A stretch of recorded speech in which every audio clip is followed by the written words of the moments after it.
vous aurez peut-être un poème en plus. Bonjour à toutes, bonjour à tous.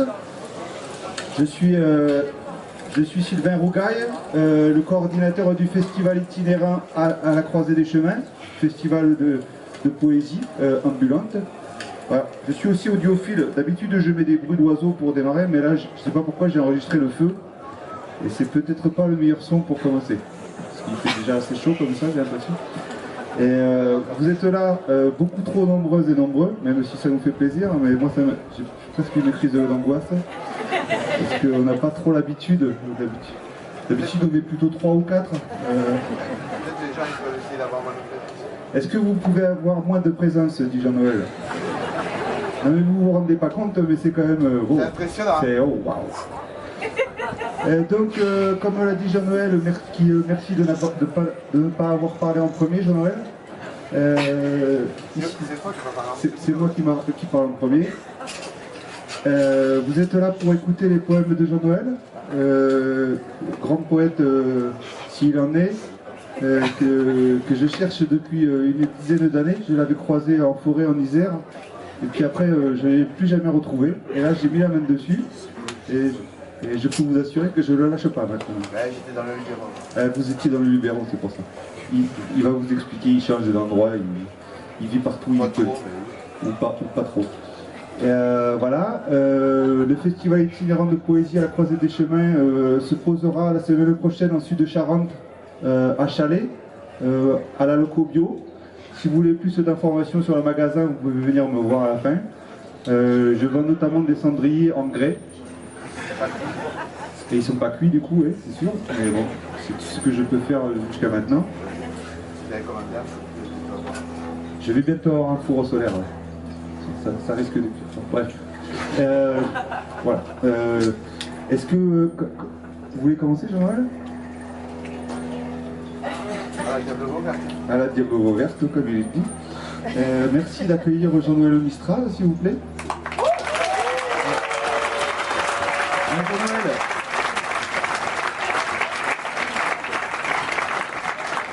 Ils sont gentils, Jean-Noël. Alors, ça fait plusieurs jours qu'on le fait, le message n'est pas passé. Il est farouche, il est sensible, Jean-Noël. Il faut que vous trouviez un moyen de l'appeler, mais doucement. Ça fait un peu peur, ça. Ça, vraiment, ouais, ça fait peur. Ça chiromodite presque. On peut faire ça pour la chiromodite, peut-être. Comment?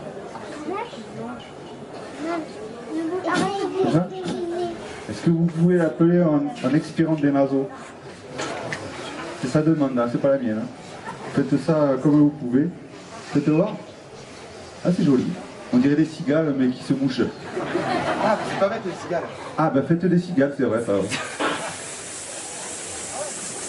Merci d'accueillir Jean-Noël.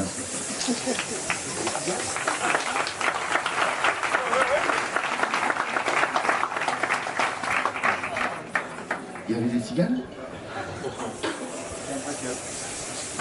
Bonjour. Bon, je suis un peu fatigué parce que j'étais obligé de garder le vélo de quelqu'un dans un camp. Bon, c'est bien, pendant ce temps-là, ils m'ont fait de la peinture au henné sur le bras, mais ça devait être du café parce que ça a disparu pendant la douche. C'était vraiment beau. Et je me suis fait ami avec un berger allemand et on a discuté toute la nuit, surtout moi. Quoi? Quoi? Par rapport à quoi? Au niveau 2? Du son. Du son? Ah, c'est pas assez fort. C'est ça? C'est pas assez fort. On est à fond? On est à fond. Donc peut-être, et moi si je parle plus fort, je vais perdre en finesse, hein. Désolé pour les autres. Donc je m'appelle je m'appelle Jean-Noël Mistral, je suis poète bien malgré moi. Là aujourd'hui j'ai acheté une tenue de Mario Bros. Je me relève. Et donc Avec Luigi. Je sais qu'il y a des gens qui apprécient vraiment le spectacle depuis 3 jours.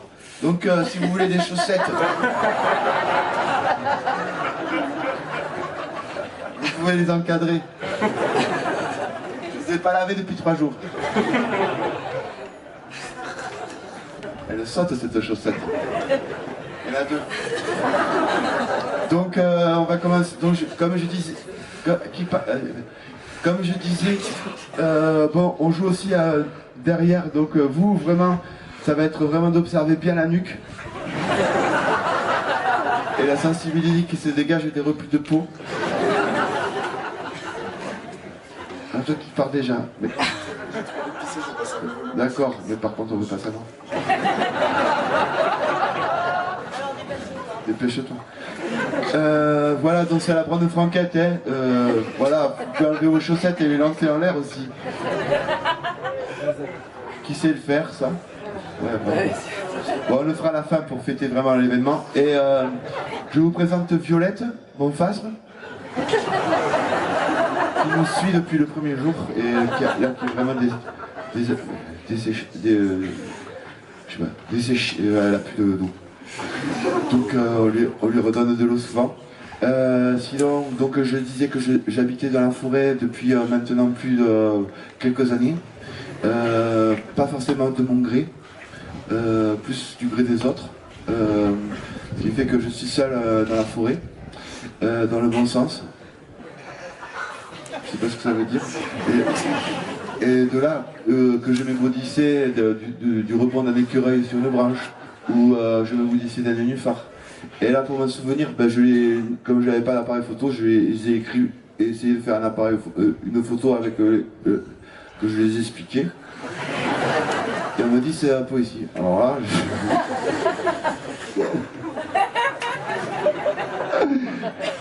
là, comme je le fais hier, ce que je suis en train de faire, c'est que je suis en train de me détendre les adducteurs du nez.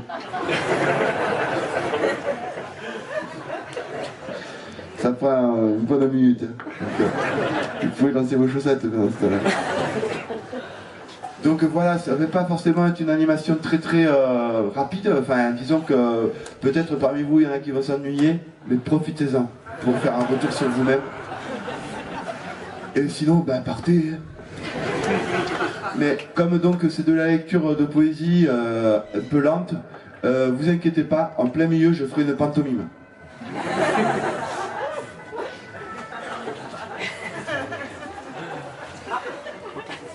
J'ai l'impression qu'on a déjà perdu les gens. Alors allons-y, hein. Rentrons dans le buffle.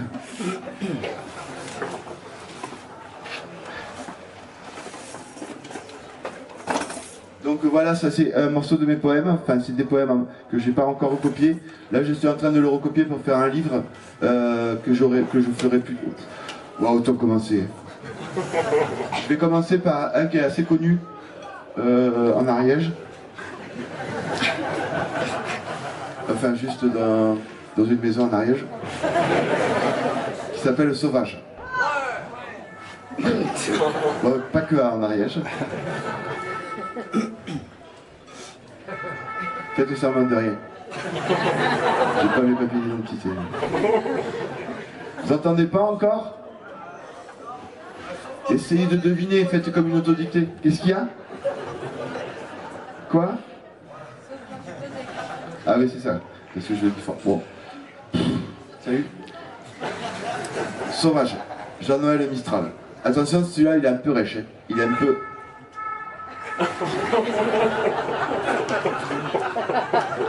Ne bougez plus, comme le phasme. Faites des phasmes d'humains dans une foule.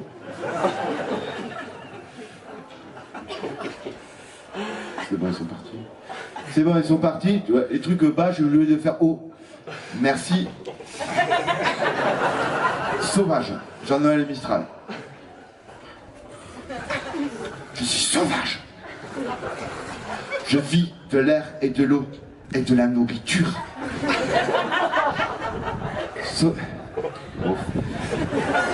Sauvage comme un gant dans la garrigue immense. Je suis une infusion de muscles et de transpiration. Ne m'approchez pas, ne me parlez pas, car... C'est moi, ça. Car je suis Car je suis sauvage. C'est pas le meilleur. Mes cheveux s'effilochent et sont des champs constellés de chouettes, de pelotes, de déjections de chou... Ah, oui. Et sont des champs constellés de pelotes, de déjections de chouettes, car je trouve ça beau, car je suis sauvage. J'ai le goût des panthères, l'esthétique des tiques. Des fois, il y a des choses qui me viennent, je comprends pas, mais je les note. Je mords le premier venu, même les arbres, s'ils me cherchent. Et si vous me tournez la tête, je vous sortir dessus. Et même si je suis leste et agile, ça fait quand même son poids.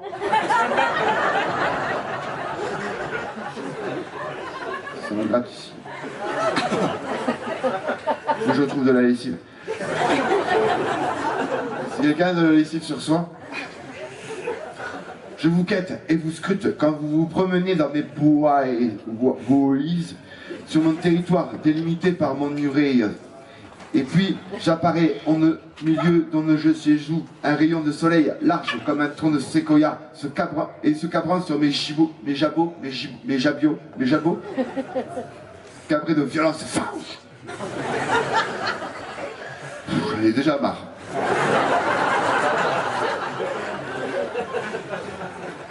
Je préférerais être ailleurs, hein. Bon. Alors je vous regarde, la tête haute et le menton médisant de celui qui juge, mais s'il se rabattant en tuile de médisance. Et alors, d'un coup de dédain, je tourne le regard vers l'ombre d'un sous-bois et d'un bon extraordinaire. Je disparais de votre vue, car je suis sauvage. Quand les filles me cherchent, que l'odeur insolente des fleuves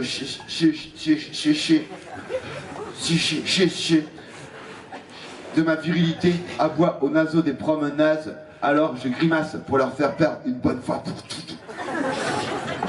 Car j'attire les domestiqués par ma robe de boue et mes folles dents carriées jusqu'à l'aine. Souvent, elles m'espionnent à la rivière alors que je m'éprouve et que mes pauvres mains en cuillère font exploser des torrents en plein ciel et abreuvent mon torse recouvert de pépins. Moi, mes pectoraux, parce que j'adore le melon. Moi, mes pectoraux de luisance et de honte et mon sein dévié par les piqûres d'abeilles, car j'adore aussi le miel. Souvent, elles se pâment et s'évanouissent. Alors, elles ont des enfants en rêve. Mais pourquoi? Car je suis sauvage. Personne ne m'attrapera pas jamais. Vous pouvez essayer, vous les gens de la ville. Prisonniers de vos chemises, amenez vos chiens, je saurai les recevoir. Mais non, si vous passez, venez boire un verre. Jean-Noël Mistral.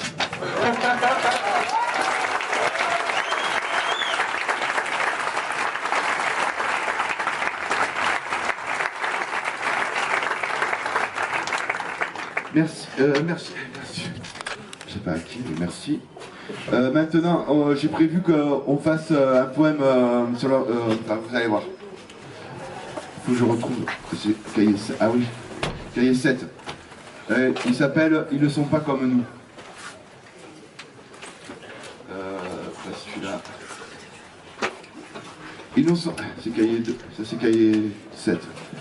Après, je ferai ainsi parler à Zarathustra. Autant. Jean-Noël Mistral. C'est moi.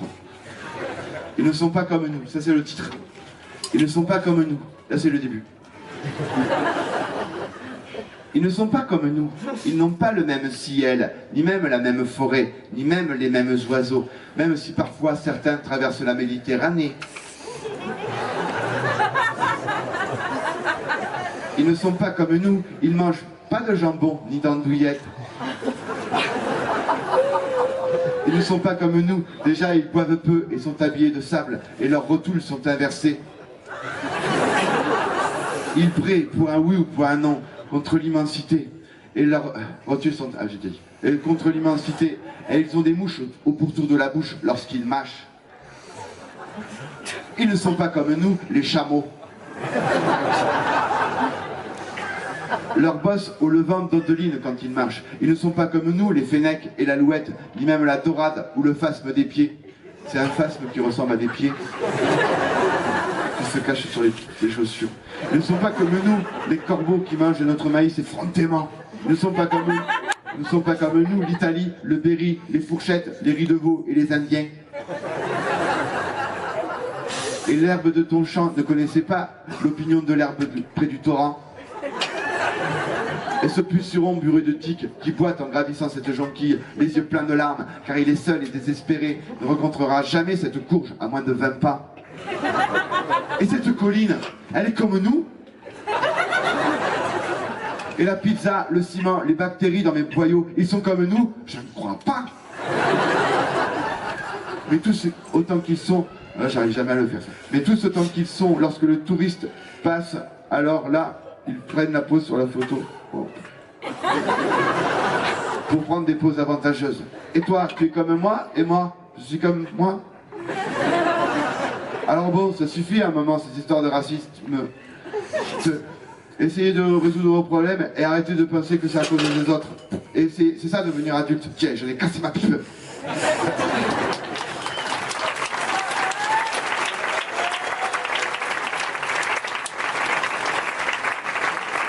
Pardon, c'était un peu trop... c'était politique. Maintenant, j'avais prévu quoi je vais faire un 6 par Zarathustra parce que c'est plus facile. Et je sais qu'il marche des fois, donc je le fais. Qui connaît Zarathustra? Pas personnellement, mais... en fait, c'est quelqu'un qui vivait avant Jésus-Christ, même au moment des Égyptiens. En fait, il a inventé une religion. En fait, à l'époque, il venait d'inventer l'agriculture. Ah, on perd les Front National. Ça vous a choqué, monsieur? Ouais, je comprends. Restez raciste, hein, si ça vous fait du bien. Donc, en fait, Zarathustra, il avait 18 ans et il a dit si vous voulez, je vois que tout le monde est en dépression, si vous voulez, je vais essayer de trouver pourquoi on est là sur Terre. Et il est allé sur la montagne et 82 ans plus tard, il est revenu.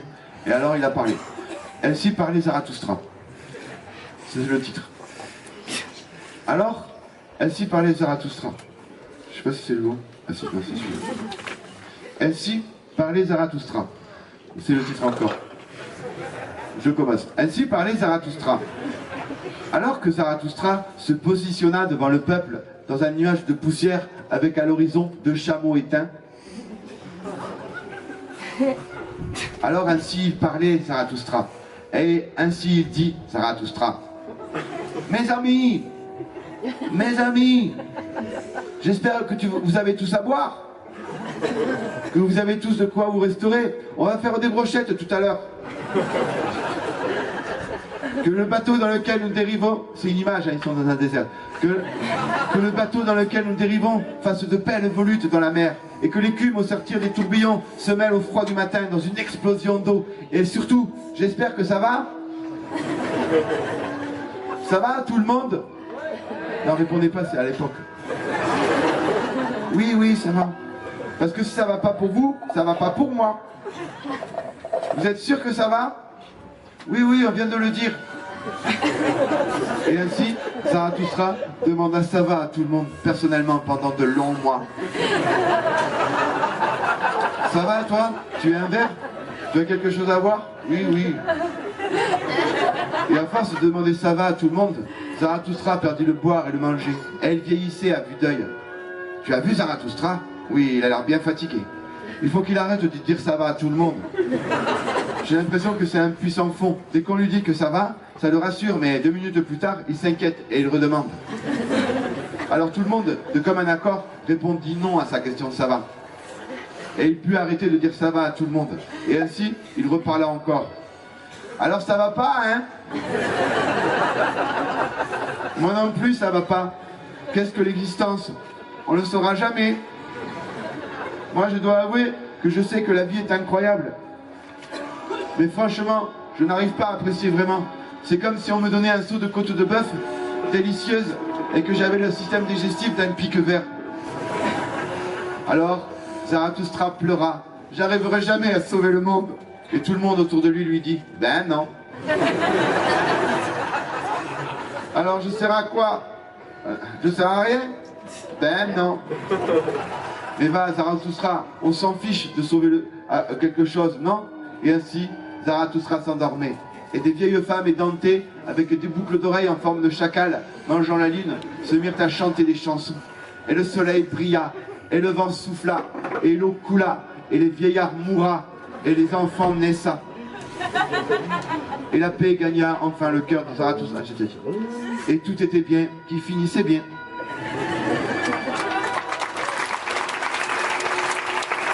Faire le petit rap. J'enchaîne, hein. Efficace, c'est Aurillac. On consomme, hein. On est là pour consommer. Il fait un froid de loup. Elle est un peu triste celle-là. N'hésitez pas à fondre à larmes.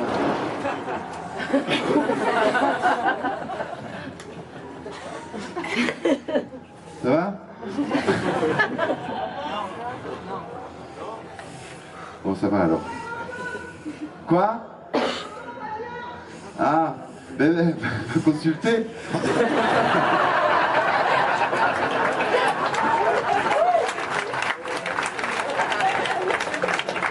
Je vais essayer de parler plus fort, je vais hurler mes poèmes, mais on va perdre en douceur.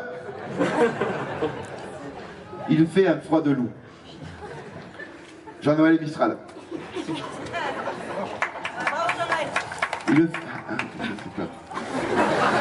Il fait un froid de loup dans cette soupière cassée de cette décharge publique.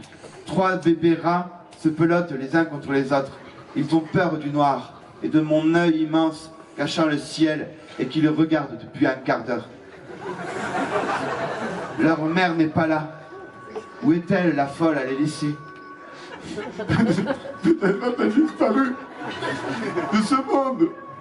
Peut-être marche-t-elle en ce moment sur un sentier bordé de jonquilles du paradis des rats, puis sur un lit de pétales, des gibbons couverts d'or avec des sous-vêtements de peau ou en os de poulet, l'accueille avec des sourires bouddhiques et chante des chansons ancestrales. Ra, ra, ra, ra, ra. Puis soudain, dans son allégresse, elle a un pincement au cœur pour ses petits dans la soupière. Puis s'ouvre devant elle un champ d'épis de blé et de caramel. Alors elle s'avance et elle oublie. Ils sont bien mignons et ils ont froid, les pauvres petits. Alors bon, ne vous inquiétez pas les enfants. Pardon. À chaque fois ça me fait ça. Alors bon, ne vous inquiétez pas les enfants, c'est Jean-Noël. Je déchausse un gant de croûte de mouton et le dispose autour d'eux. Ils essaient de me mordre en glapissant un peu. Ha ha ha. Mais ils ne peuvent pas, leur bouche est trop petite. Hi hi hi. Je rigole, mais tu essaies de me mordre. Je ne sais pas quoi leur dire pour les rassurer. Alors, je rentre à la cabane, la soupière à la main, en chantant des chansons. Dors, dors, petit rat, dans la paille ou dans le fouet. Dors, dors, mon petit, dors, dors, dors, mon tout petit. Et alors, ils s'endorment, auprès du feu aussi, et moi aussi, auprès du feu aussi. Je me coupe les ongles avec un sécateur unijambiste que j'ai trouvé tout à l'heure. Et je songe en fumant des mégots trouvés. Et je me dis, heureusement que je les ai trouvés.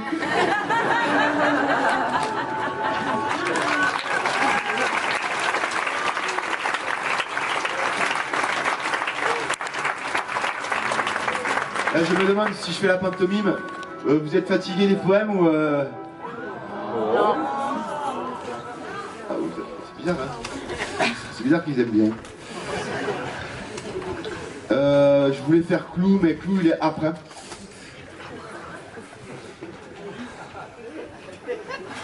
Je fais entre chien et loup. Entre chien et loup. Une demande de... Entre chien et loup, d'accord. Entre chien et loup. Je l'ai mis où? Ah oui, si, je crois qu'il est là. Entre chien et loup, Jean-Noël Mistral, juste avant la pantomime. Entre chien et loup.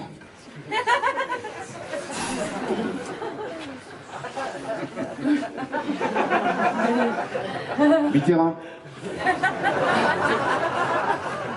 J'écris aussi des chansons de Barbara, mais pour l'instant j'ai pas les paroles.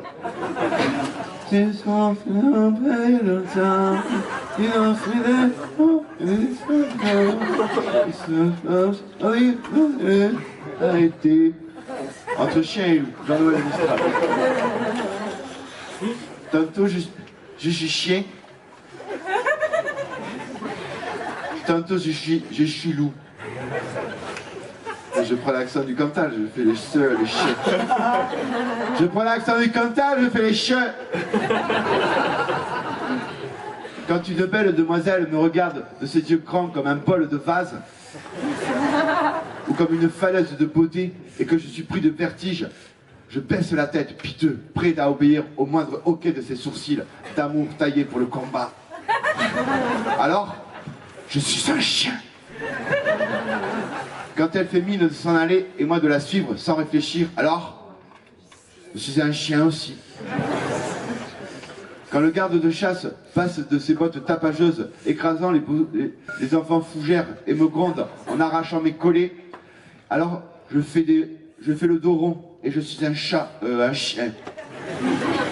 Et quand il me dit « Jean-Noël, retourne chez ta mère, tu me fais peine à vivre les cheveux pleins de branches et de pommes de pin », et que moi je lui réponde que les pommes de pin ça aère la coiffure et qu'ainsi les écureuils n'ont pas peur de moi. Et que ma mère, j'espère qu'elle va bien, et qu'il me dit oui, elle va bien, et que moi je réponds, tiens, tu lui donneras ce lièvre, et que lui, attention Jean-Noël, la chasse n'est pas ouverte, je pourrais te faire verbaliser, et que moi je lui dise, aide-moi.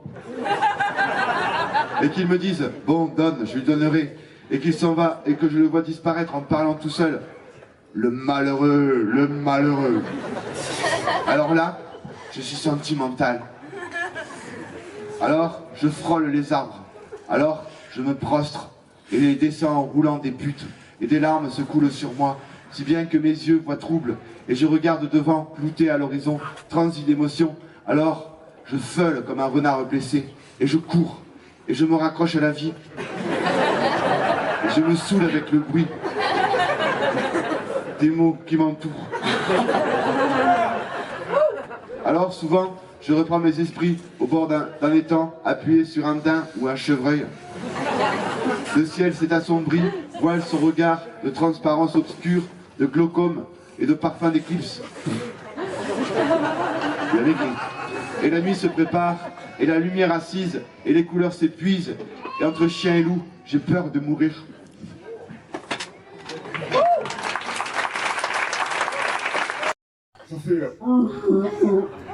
Ça fait peur. C'est trop vif. Faut que je quitte la ville, je deviens complètement con. Je sais que vous avez l'habitude de vivre de manière obtuse, vous les gens de la ville, parce que vous voyez rien dès que vous passez dans la nature, vous voyez, c'est énorme. Et bon, je vous plais. Attention, vous êtes prêts pour avoir un peu peur? On y va. Je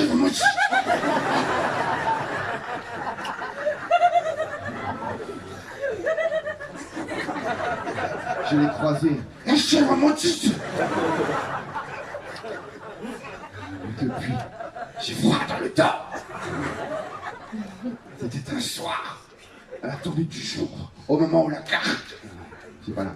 À un moment où la clarté tombe comme les tourneaux touchés par le crayon. Quand la nuit n'est pas là, mais qu'elle fait tac-tac. Quand c'est presque le noir, mais pas encore. À l'heure où le matin est loin. Ça fait mal là. Oui, c'était le soir. Un soir. J'ai fait peur. Le sentier que j'empruntais serpentait d'un rocher à l'autre, plein de joie dans ces virages d'enfants routes. Les enfants allaient jouer sur la route. Et le fougasse à la main, gorgé d'huile d'olive et de lard de Besançon, et de foie de caille. Un sourire gracile me marbrait le visage, comme la griffe d'une patte de loup.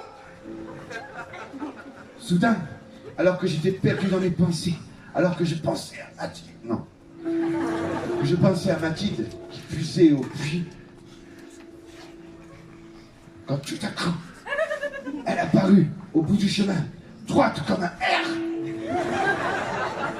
ou un F, perchée sur ses cuisseaux et le menton plein de tétins. Elle était là devant moi.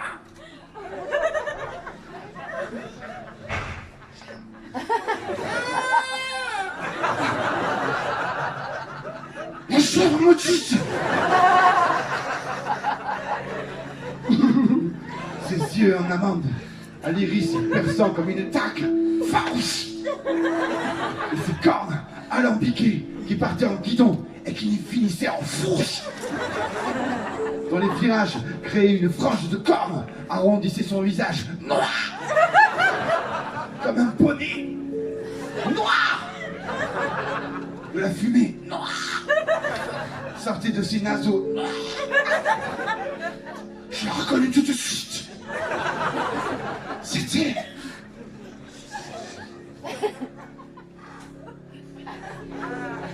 la chèvre maudite.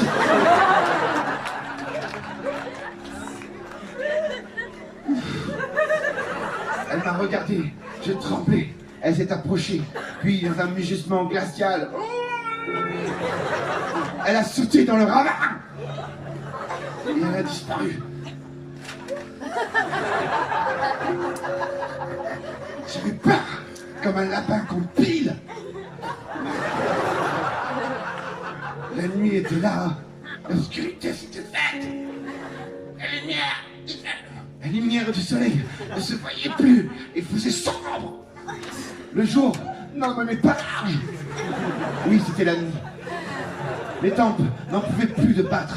Je sentais que le mal était là. Le mal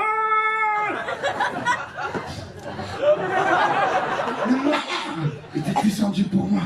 Alors, j'ai regardé dans le ravin. Elle était là. Elle avait fait une mauvaise chute. Elle était morte sur le coup. Et là, je me suis dit... elle est maudite cette chèvre.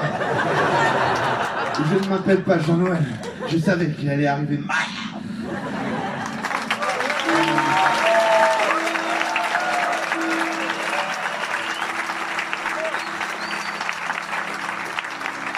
J'ai la chance d'avoir un ami que vous avez rencontré dans le gars. Il s'appelle Alexis Delmastro. Il s'occupe aussi d'un poésie tout à l'heure. Et voilà, bon. Moi je tenais à vous remercier Jean-Noël pour toute la poésie que vous avez en vous, et je tenais à vous remercier par un poème d'abord, parce que c'est vrai que si je fais des chansons aujourd'hui, c'est quand même aussi quand je vous ai croisé dans ce fameux gare, et voilà, j'ai fait une petite poésie, bon j'ai beaucoup moins de verbes, beaucoup moins d'ésotérisme, beaucoup moins de... Enfin bon, c'est pas le problème. Comment ? Ouais, j'ai un peu plus de cheveux, mais je suis moins resté dans la forêt, je sais pas. Ça commence comme ça. Ce n'est pas un mal de croire que ça va mal.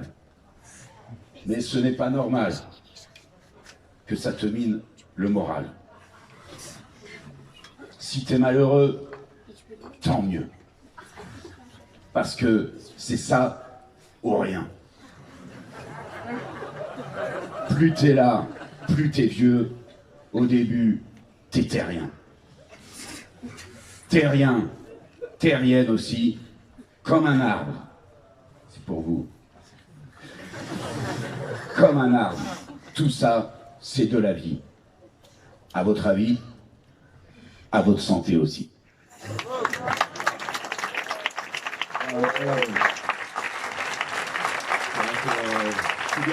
Battons-nous ensemble dans les cercles de poésie mystique.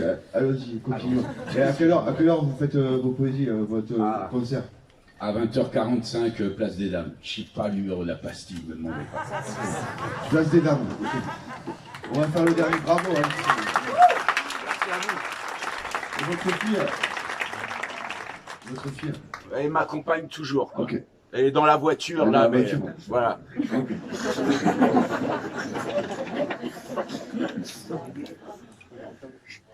Je peux en faire deux. Jouffe, ça va? C'est le spectacle d'après. Donc je fais vite fait quand il a ouvert son couteau, puis après la dernière, et puis après...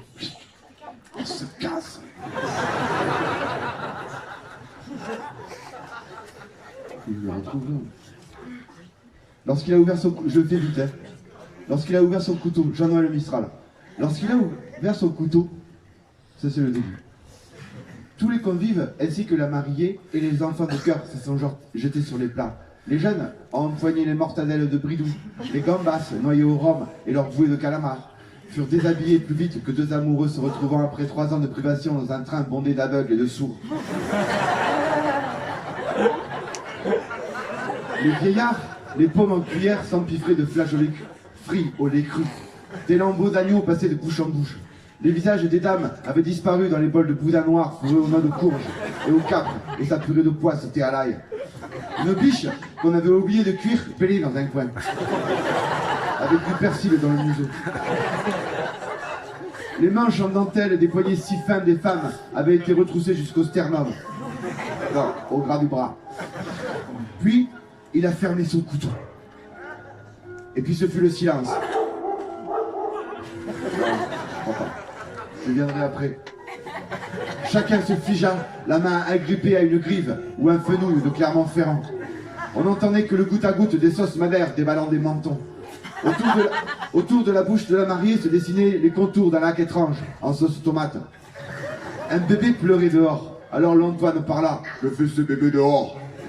C'est moi, c'est le mien. Je l'ai oublié sur la margelle du lavoir ce matin, dit Mamelon. Et elle alla le chercher. Alors, il réouvrit son couteau. Et tout le monde violenta la table. Et les dents claquaient comme autant de requins qui jappent. Puis, il referma son couteau. Et le silence revint. Les enfants, la bouche pleine, déglutissaient des perdrix entières sans mâcher. Alors, il se tenait la glotte de douleur. Puis, il le rouvrit son couteau. Et ça recommença. Puis, il le referma. Et, on s'avala. Puis, il le rouvrit. Puis, il le refermit. On ne distinguait plus la table de la nourriture ou des gens. Sur le portrait de grand-père, dans sa mine sérieuse et ses sourcils en colère, il y avait des spaghettis. On entendait le couinement de la chambre de la porte, car la biche essayait de sortir. Alors l'Antoine dit, « Il est cassé ce couteau. Demain j'irai chez le cordonnier pour voir s'il s'y connaît. Ou si pas, j'irai à Tulle. » Et il ouvrit la porte, et la biche sortit, et il sortit de la salle, et on n'aura vu jamais les convives. J'étais obligé de le faire très virilement, désolé. Un autre que j'ai pas dit, le livre, bon, attendez bien 5-6 ans. C'est la dernière. Elle est un peu triste pour voilà, comme ça, ceux qui sont tristes. Je trouve que c'est logique. Sandrina. Je te revois encore comme cette jupe abandonnée qui flotte en montgolfière dans l'obscurité du ciel de ma chambre éteinte et que j'imagine l'espace piqueté d'étoiles langoureuses. Alors, je pense à toi, à ta présence, à ton sein posé sur la table et qui furette à travers la salière et la poivrière afin de s'abreuver. Sandrina, je t'ai vu nue sous la clarté de la lune, découpant tes formes comme un ciseau découpe du sable. Et mes joues n'ont pas dérougi dès lors. Depuis le temps qui passe à une vitesse, j'ai retrouvé ton bracelet de morceaux d'éponge que je t'avais offert pour le 3e jour de notre relation. Je ne sais pas ce que tu deviens, si tu marches, si tu joues, si tu pèles, si tu es allongé, ou debout, ou assise, si tu te brosses les cheveux, ou si tu marches à bras de lavande, ou si tu tousses. Je ne le supporte pas. Tu as disparu comme un chaton ou des clés, comme une ombre glissante parmi les roseaux, jument stupéfiante et gauche. Tu tombais sans cesse, tu te rappelles, de notre lit, chaque nuit. Tu tombais en t'abîmant dans la petite table de nuit de cagettes de pêche. Et je te consolais avec des pansements de poireaux et des feuilles de laitue, en te racontant mes poèmes, que tu n'aimais pas, non, mais qui te faisaient dormir. Alors, tu baignais dans le sommeil, soudain détendu, comme un coude. Tu étais si légère que tu pouvais te poser sur la branche d'un noisetier sans que les noisettes le sachent. Et et ton parfum de réglisse et d'amande gorgé d'huile d'olive et de safran et de luzerne et de froment. C'était beau à voir. Quelle immensité s'ouvrait devant moi quand tu étais là, comme j'ai eu de la chance. Bon, aussi bon. J'espère que tu vas bien. Je t'embrasse. Jean-Noël.